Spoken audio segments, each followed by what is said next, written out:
You can have someone that only buys one time a year, but they are your brand's biggest fan. And they're out there telling everyone about your brand. What we really are focused on is making sure that we create opportunities for people that love the brand, want to be a part of the brand, may not purchase as often because, hey, maybe they're financially constrained or don't have as many purchase occasions, but we still want to give them an opportunity to feel close to the brand and advocate on our behalf.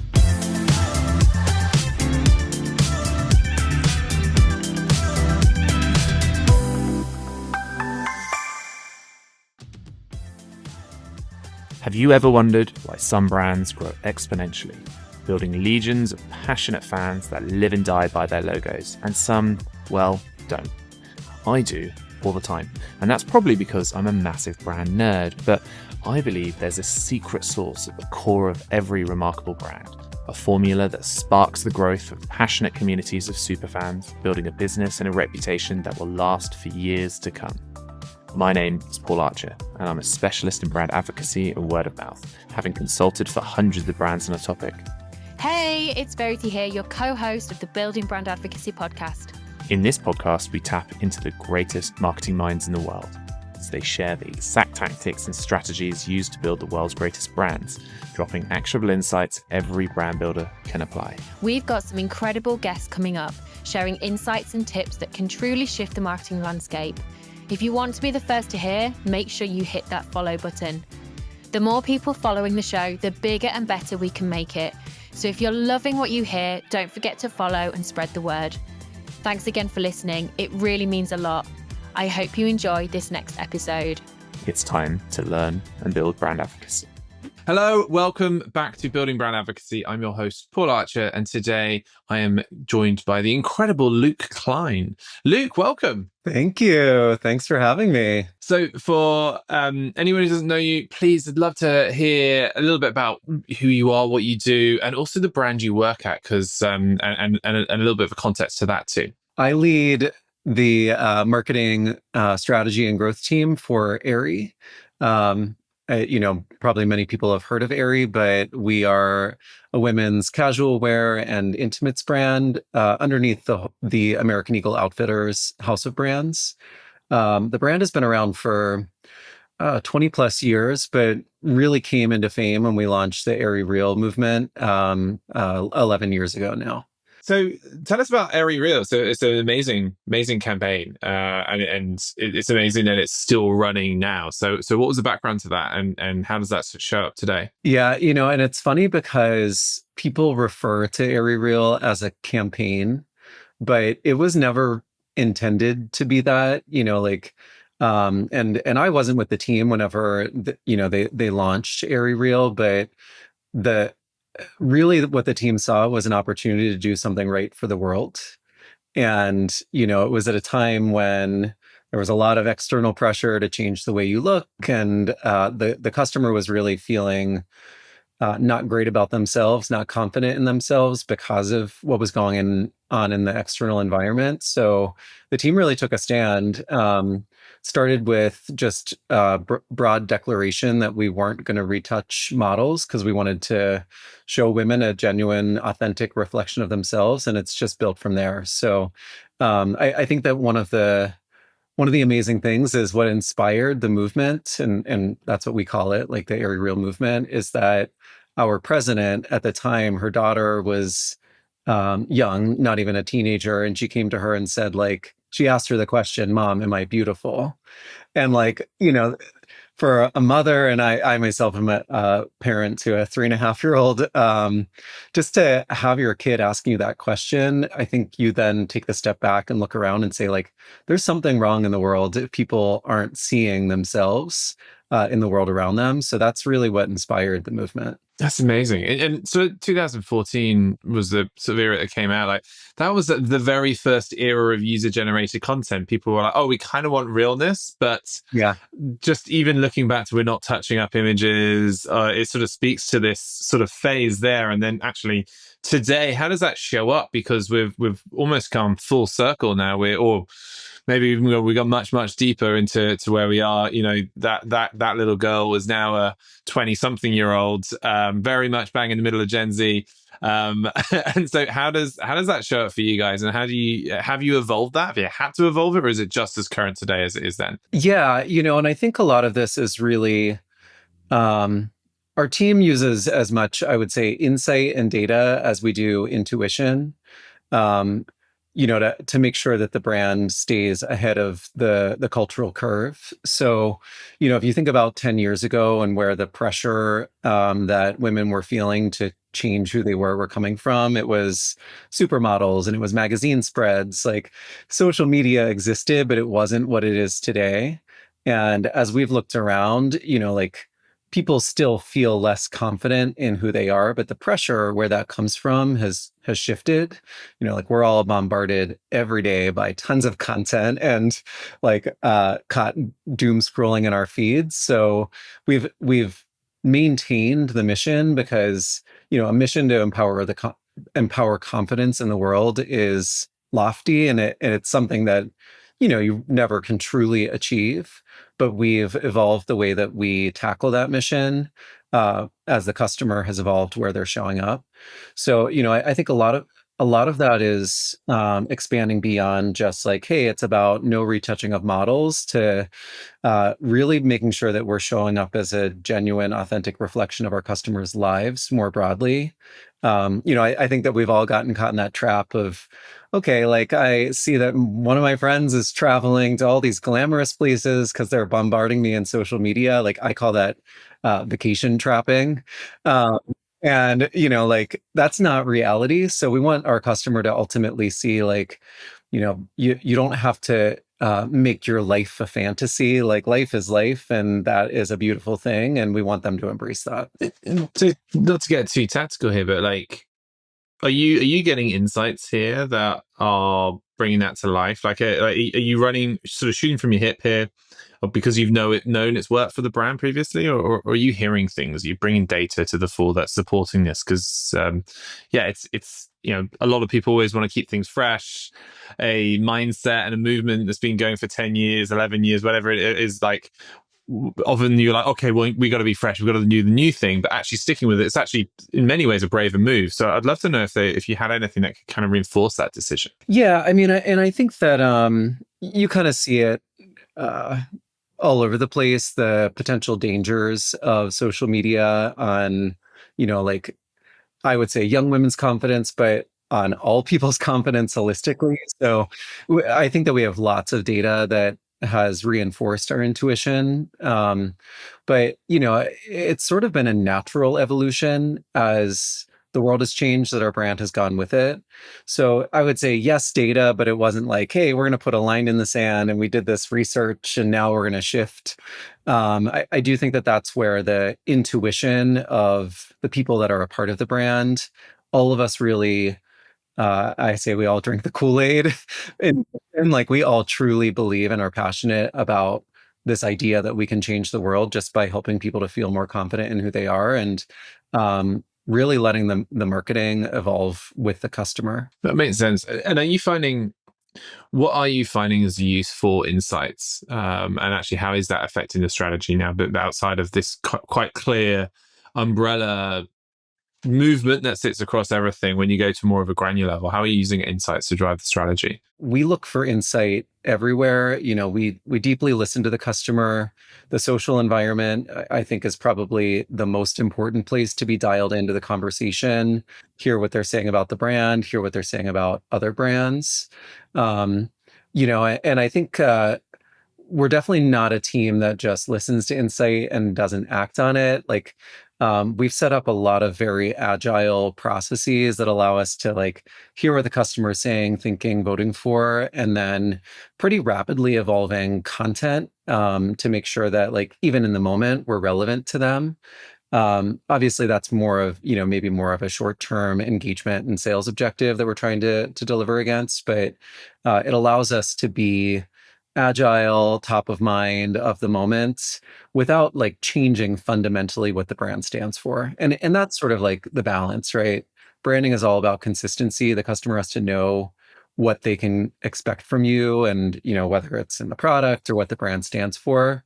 So that's something that we don't like massively evolve, on a really quick basis. But the things that you're saying that help to support that idea are what we can react to much faster. We've actually created a really unique role in the team that we basically took our SEO arm and evolved that to be more focused on broad content strategy and analytics.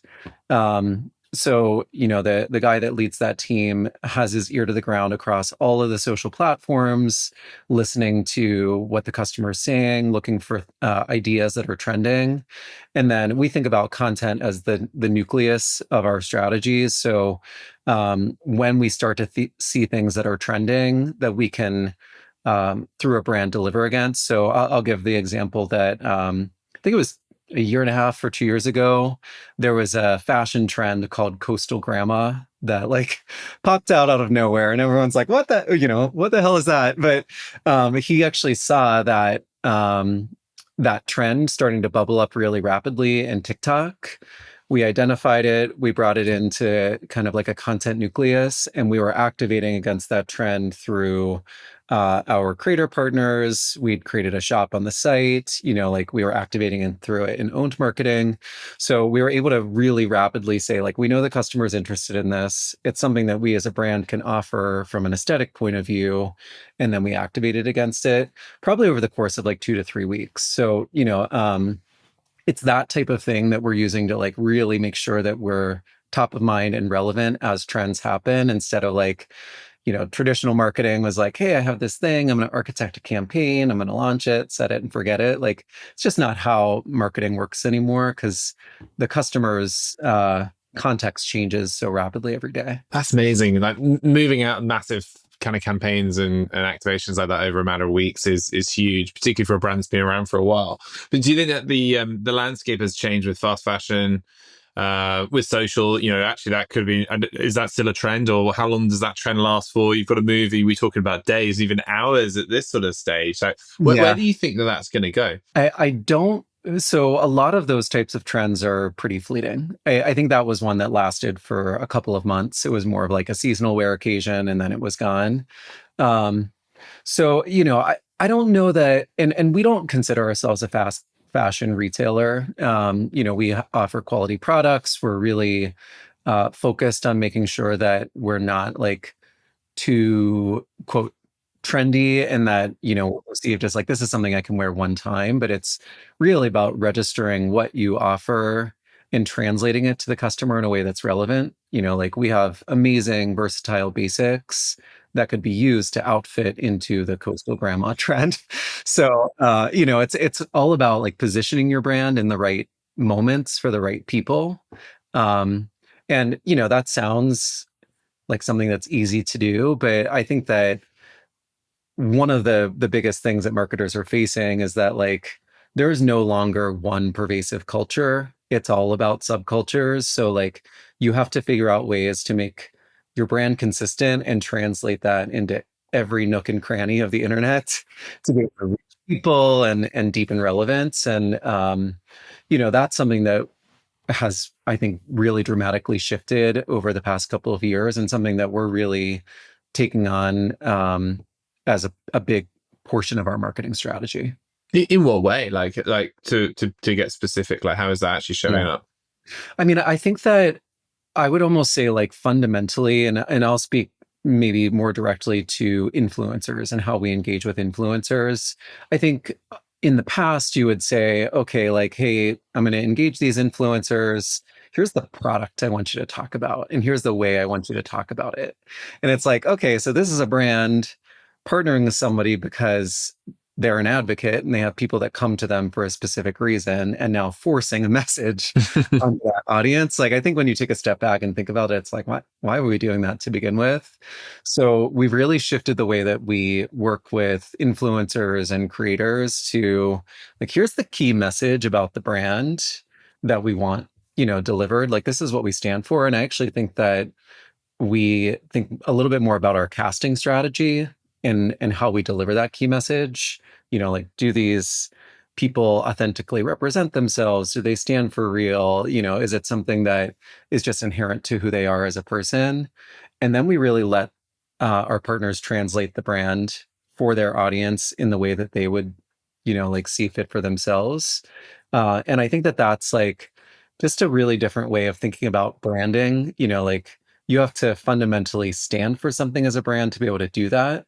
And maybe that's where some brands struggle. Like they don't start with the why. They start with like, we have product, here's what we want to sell. But at the end of the day, marketing isn't just all about selling. It's about entertaining and creating engagement. So I think it's a little bit of just like retooling the way you think about marketing and the way you think about brand as it relates to marketing. Yeah, isn't it? It's all about creating the relationship, the engagement that a human has with an organization. And actually, you were saying about that kind of why do we do that in the first place? I have a theory on this. Is I think that pre-social there were two kinds of ambassadors. You had like the sports star who would win races and win games using your product or wearing your product. And then you had like the other ambassador, which typically was like an actor or an actress, Yeah. who would play the character. So George Clooney was like, I love Nespresso. And everyone knows George Clooney doesn't really drink Nespresso, but he just, he's an actor. He acts into that. And so when we then like, okay, we now have all these influencers, we want them to do it. And we need 10 of them to do it. It's just like, all right, well, let's write a script. Let's do it the same way we did it with the previous one. So I think we're only just getting free of that in the best practice. And so yeah, more power to you and everyone who's broken free sooner. I really firmly believe in the idea that if you're going to work with someone, like in whatever, like a celebrity talent, even a nano influencer, and you have to tell them what to say about your brand, they're probably not a great fit, because I think that especially today's customer, like they see through it. They know that like, hey, there's this famous actor.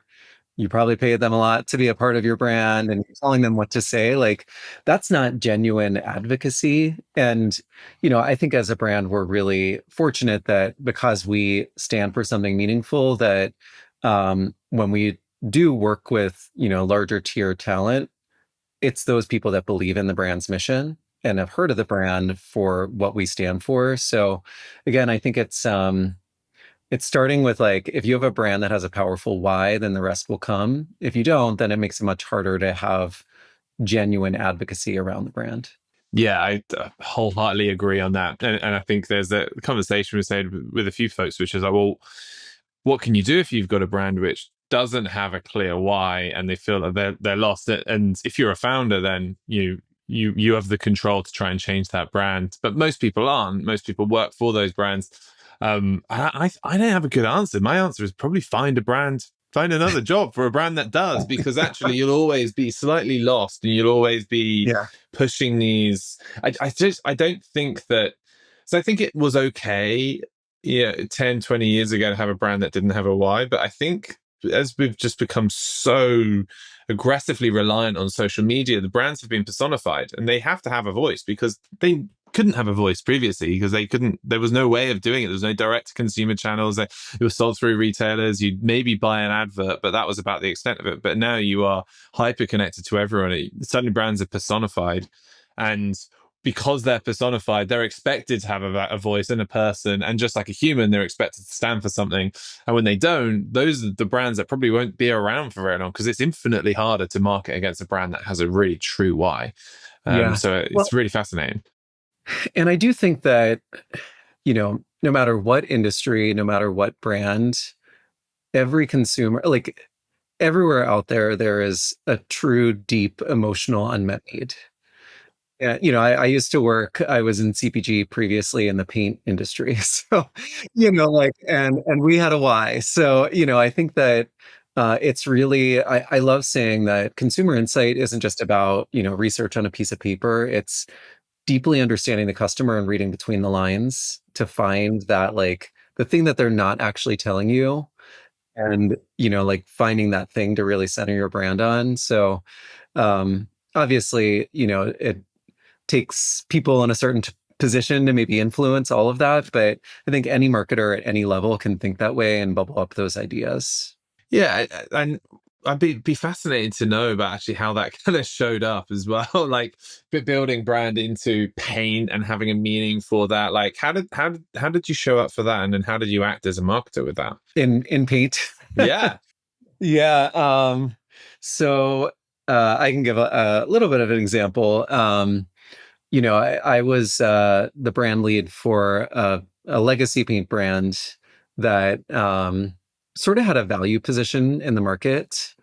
And, we were really focused on winning sort of a younger consumer, like revitalizing the brand, having a fresher face, winning a younger consumer. And the insight was really focused on the fact that like the industry as a whole was super complex, like all this overpromise, like making you feel like if you were gonna like do this, like you're gonna like change your life. And so we got really honest with the customer and just kind of said like, hey, some people just like want to get it done, and we're going to be the brand that's like honest and authentic. It's funny, like I've worked for like two back-to-back brands focused on honest and authenticity, but it solved a pain point that like some people just don't really care that much, and it's okay. Like, and so we're going to make it really straightforward to do the project, get it done with, and like move on with your life. That's amazing. There's a British brand called Ron Seal, which does exactly what it says on the tin. I don't know if that's an international brand actually. Now I think about it, but it's just like, yeah, that's what you want, to do what it says. And funnily enough, that shouldn't be a USP, but it is. And how are you sort of seeing kind of with the way the brands are evolving, being personified? One of the biggest trends that we, Verity and I, are seeing across the brands that we work with, across people who are on the show, like, is this confusion as to what is performance and what is brand, and they are starting to cross over into each other's worlds, and no one quite knows how it works. So, like, are you seeing this? Like, what's your read on it? Yeah, and I think that's something. So within my team, I lead our brand marketing strategy lead, and then our performance marketing and the plans that come out of that. And I think that one of the things that I always say is, like in the past, I think people would say, oh, it's growth, it's performance marketing. And then brand is sort of this like ethereal, fun thing that we do over here. And I think that for me, all marketing is brand marketing and all marketing is performance marketing. Like at the end of the day, it's the customer seeing something or engaging with your brand across different touch points. They don't know if it's brand marketing or performance marketing. I think that the way that we think about it is, like the two worlds cross over, but let's get really clear on what is the ultimate objective of these different activities that we do. And what do we ultimately need the customer to walk away with? Is it something that is focused on building something for the long term, for the short term?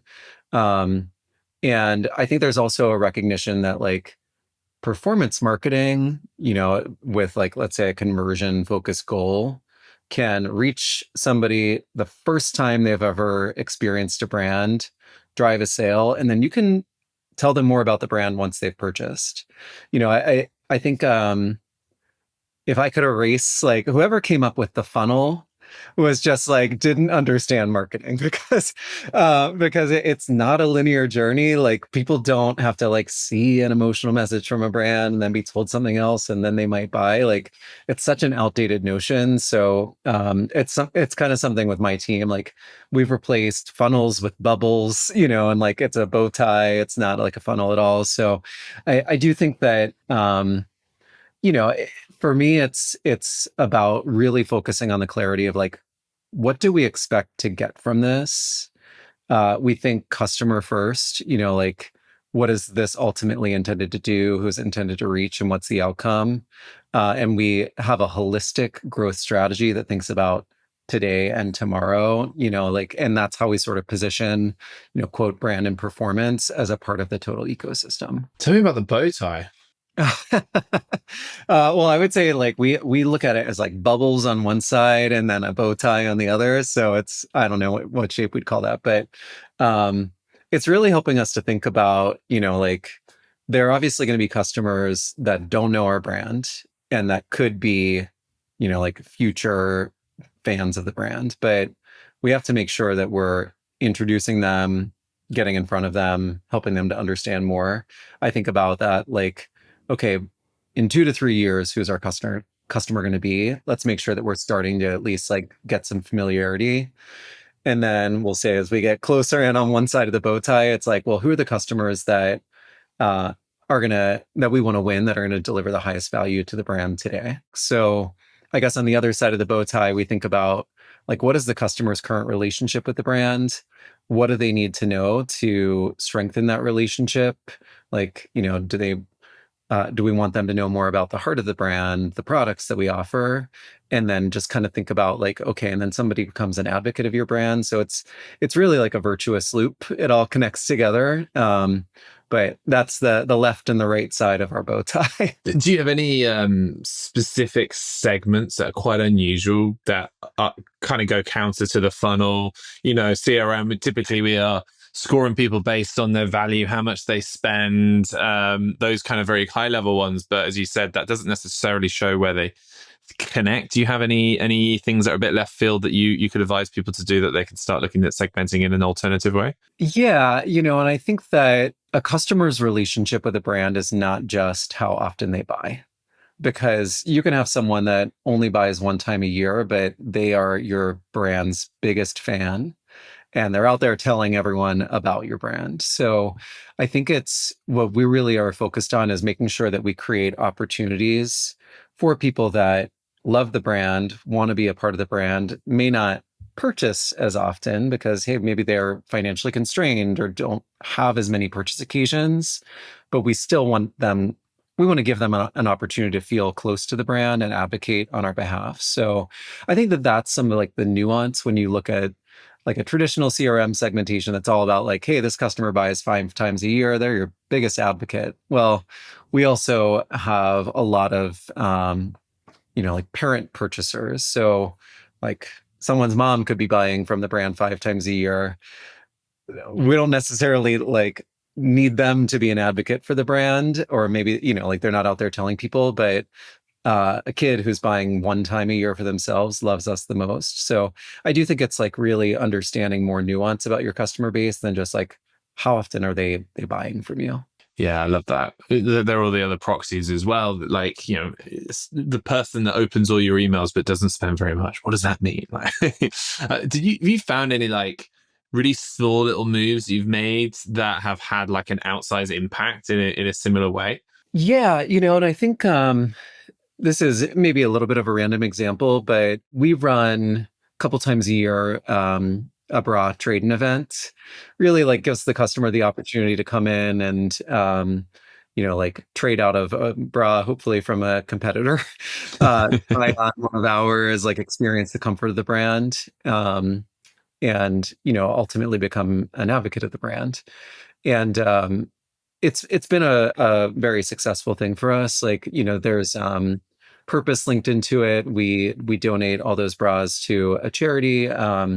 But this past year, we kind of took the step back and said, like, well, why would somebody want to trade something in? And it was really just like a slight nuance of saying, like, what is our customer doing? When is the time where they might be most engaged in this type of idea? And we truly like shifted the campaign by a matter of weeks and saw like double the results. So, it wasn't like, hey, we have to go and spend so much more to maximize this idea. It was just like, hey, like we're going to really think about the customer, think about what they're doing, what their life looks like, and make a small change for a really big impact. Awesome. And how many of your customers do you think are creators? And like, how are you showing up for that shift? Because a younger demographic, a lot more creators there, crossover with your customer base. How are you actually able to drive advocacy in that authentic way? Yeah, I think that a lot of our customers, I mean, we're a little bit unique in as a brand in that we span a pretty broad age demographic. I think the brand's offering focused in comfort is sort of a universally appealing idea for many women, but I think that we in the past have naturally seen that the customer wants to talk a lot about the brand. We also have a fleet of 400 plus stores, and all of the people that work in those stores are customers of the brand and fans of the brand. So We actually see a lot of store associates just like going out and talking about us and posting about us as well. So, and it's something that I would say whenever we launched AerieREAL or introduced the idea of AerieREAL 10 years ago, people just started to talk about the brand. And that's been a big part of our legacy. Like we always say that the brand is a mirror, not a magnet. Like we are a mirror of our customers' lives because we have always been focused on lifting up the conversations about the brand and making that what the brand stands for, not like us creating a story and pushing it down on people. Um, so, and I think that our customers have naturally gravitated toward that and then turn around and want to talk about the brand. So I don't know that we have any like hard stats that like, hey, 50% of our customers are creators, but I think many of them are. I mean, we are all creators if we're posting to our own Instagram grid, So, This is true. We're creating right now. right. Yes, exactly. Yeah. And I think the store associates is always such a big opportunity, but I've not seen it done super well. I think Macy's were the first, were the really innovative ones in terms of online. Lululemon were the OGs at really activating the educators and sort of bring that. Like, how do you approach that? I'm really interested in specifically, like, how do you onboard and train a store associate to talk the right brand language, and be that front facing person for the brand? Yeah, I mean, I think transparently, it's not something that we have fully figured out or unlocked that opportunity. Um, but I think sort of back to what we initially talked about, like it's not always about delivering the quote right brand message. It's about translating the brand for your life. So there might be a little bit less brand control in that space, but it is still someone like advocating for your brands. Like I think about this notion that like if I go out and tell my friend about this brand that I just bought or like this product that I love, like a brand isn't controlling what I'm saying.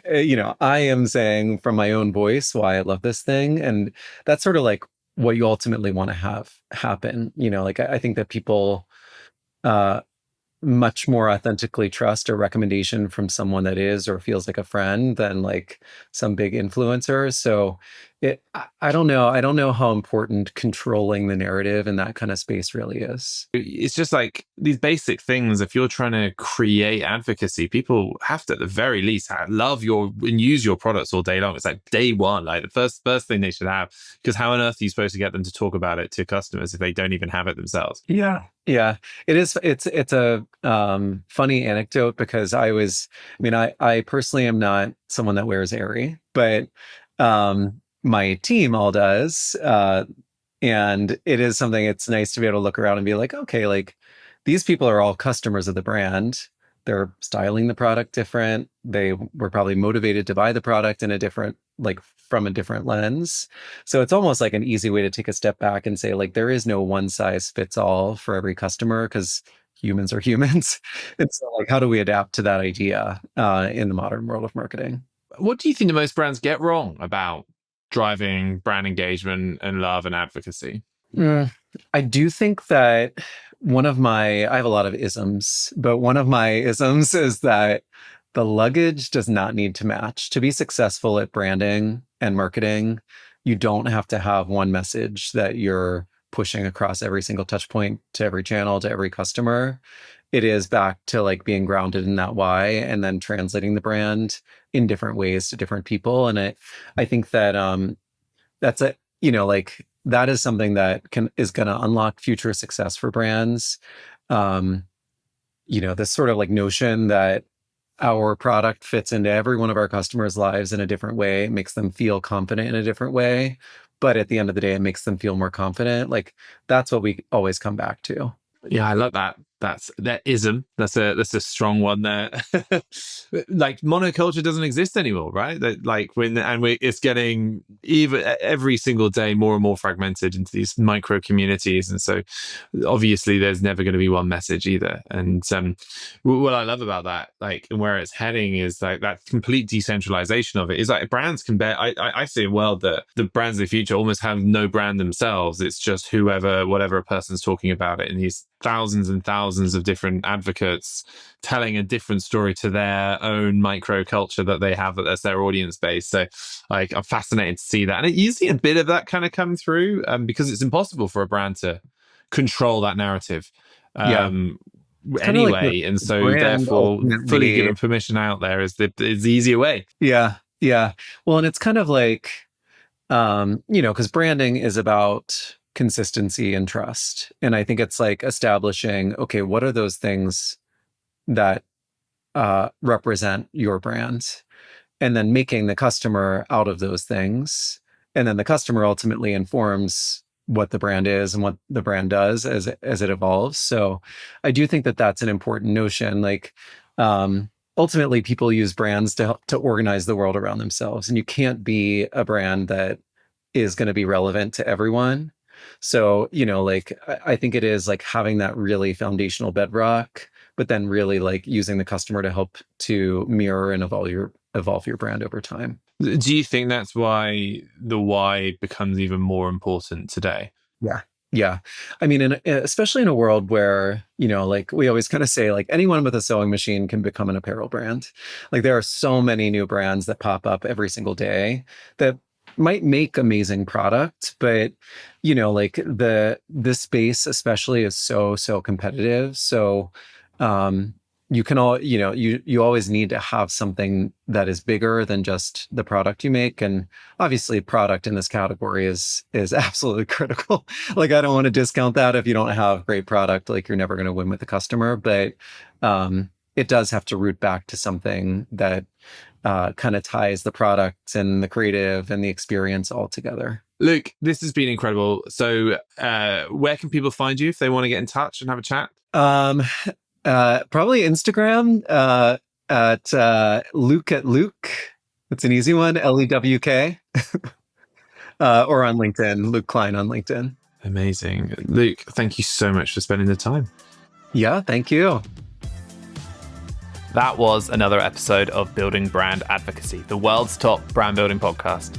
To find out more about building brand advocacy and how this podcast is part of a bigger plan for our brand building cookbook, then make sure to search for Building Brand Advocacy in Apple Podcasts, Spotify, Google Podcasts, or anywhere else that podcasts are found, and make sure that you click subscribe so you don't miss any future episodes. Thanks to Duel for sponsoring. To find out more, go to www.duel.tech, that's duel.tech. And on behalf of the team here at Building Brand Advocacy, thanks for listening.